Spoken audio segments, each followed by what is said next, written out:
کو نے ایک اور اہم سنگ میل عبور کر لیا۔ خلا بازوں کے انتخاب کے دوسرے مرحلے کی کامیاب تکمیل۔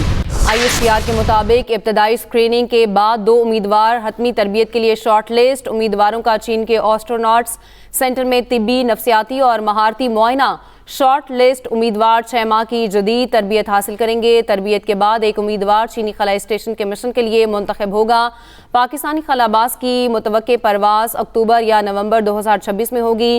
پاکستان اور چین کے درمیان خلا کے شعبے میں تعاون کا معاہدہ فروری 2025 میں طے پایا۔ اسپارکو نے ایک اور اہم سنگ میل عبور کر لیا ہے۔ خلا بازوں کے انتخاب کے دوسرے مرحلے کی کامیاب تکمیل۔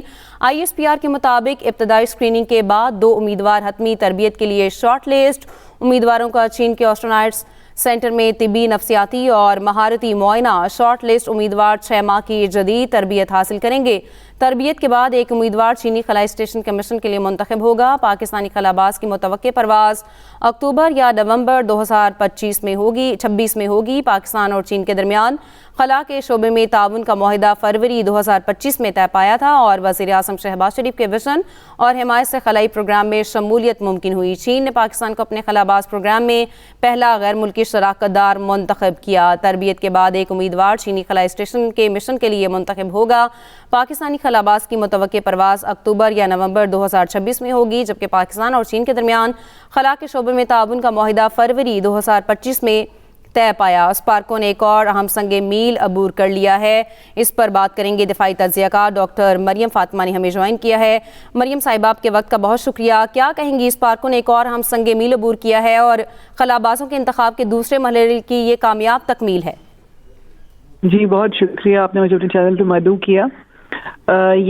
آپ نے تو اس کو مینشن کیا اسپارکو کی سنگ میل عبور کر مائل سٹونز عبور کرنے کو، اور پھر آپ نے اس کو ایک الائنس کے طور پہ بتایا کہ چائنا اور پاکستان کے بیچ میں ایک کوآپریشن ہے in the space arena as well. اگر اس کو ہم ایک اور پرسپیکٹو میں بھی دیکھیں تو ہمیں سمجھ میں آئے گی کہ اسپیس جو ہے اب پولیٹیکل ڈومیننس، ملٹری ڈومیننس کا ایک اور ایرینا ہے، تھیٹر ہے۔ تو آپ دیکھیے کہ انڈیا کی جو اسپیس ایجنسیز ہیں وہ کافی عرصے سے کوشش کر رہی ہیں اپنے سیٹلائٹس بھیجنے کی، اور ان کے سیٹلائٹس پوزیشن بھی ہوتے ہیں پاکستان کے اوپر۔ تو اگر آپ اس کو اس کانٹیکسٹ میں دیکھیں کہ وہاں پہ ان کے جو ہوا باز ہیں اور ایسٹروناٹس ہیں وہ ناسا کے ساتھ کوآپریٹ کر رہے ہیں اور وہ گئے بھی ہیں، they are a part of those teams.